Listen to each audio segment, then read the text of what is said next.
In this video, I'll be sharing with you how you can transfer money with PayPal. Now, to achieve this, ensure that you're on the home screen. Then here under Send Money Internationally, you have the option to send money directly to a bank account, do a cash pickup, mobile money, or reload or even a phone.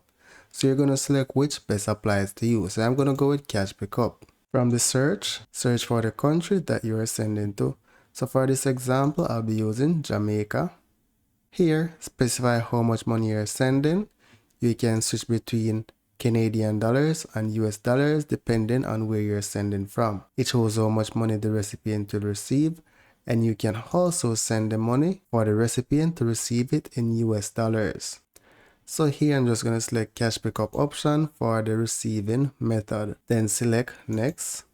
Here you're going to select your pickup location.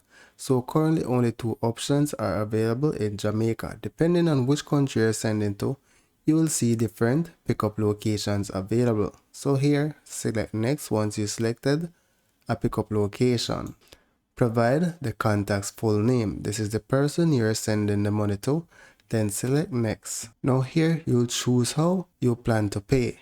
So you'll see a bank account, a debit card, and a credit card option.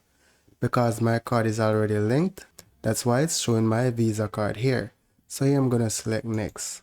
On this page, all you need to do is review the transaction and hit send. However, I do not want to send any money at this point in time. I just wanted to share with you how you could achieve this.